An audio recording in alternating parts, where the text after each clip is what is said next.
Zephyrazad's destiny was etched into the sands of the Kalimshan Desert the night he was born, amidst a storm that ravaged the land before evaporating into a whispering calm. It was in this serene heart of chaos that he was found, unscathed by the fury of nature, as if the elements themselves had cradled him. His distinct hue and the ceaseless whisper of breezes around him marked him as extraordinary. The child of the whispering storm, the court astrologers labeled him, seeing in the infant Zephyrazad not just a boy, but a harbinger of transformations. Raised within the ornate halls of the palace, where the luxurious life of courtiers mingled with the solemnity of duty, he imbibed the court's political dance. Under their tutelage, he learned more than mere etiquette. He discerned the unspoken motives of diplomats, recognized the subtlety of power plays, and grasped the art of silent persuasion.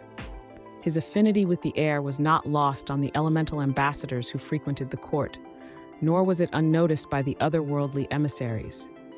His path veered toward the celestial the night a summit convened, drawing luminaries and elemental royalty to discourse and diplomacy. Among these ethereal dignitaries was a noble Djinni, whose attention was irresistibly drawn to the young Genasi, almost as though the winds themselves courted him. Intrigued by this convergence and the mystical nature that cloaked Zephyrazad, the Djinni appeared before him as he sought solitude away from the festivities.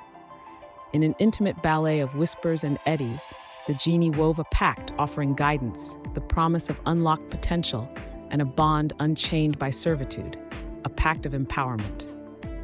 Thus began Zephyrazad's transformation. The revelation of his warlock powers was akin to awakening a sleeping tempest within, a synthesis of mortal insight and boundless elemental might. He was no longer just a part of courtly matters. He was now a pivotal force in his patron's greater schemes. The oath Zephyrazad took as a paladin was an oath bathed in volatility and forged amidst treachery. A treasonous faction within the court attempted to yoke the elemental spirits for their ascension, unaware of the retribution their hubris invited. As the hostilities erupted, with plots and pacts shattering under pressure, his Djinni patron intervened, channeling their power through him to safeguard the blameless and unveil the traitorous. Amidst the ruins of dreams powered by greed, Zephyrazad vowed eternal vigilance against such desecration, pledging to uphold the sanctity of both the mundane and the elemental worlds. His heart was as taut as the bowstring, intent on ensuring the skies never became chains.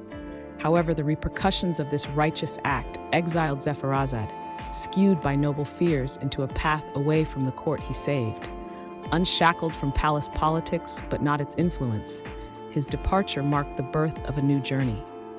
His exile was reframed not as banishment, but as a liberation, a calling to spread the harmony of the elements beyond the marble columns and into realms still blind to such grace. As he traverses lands near and far, Zephyrazad weaves allies into the fabric of his mission, bolstering his strength and faith.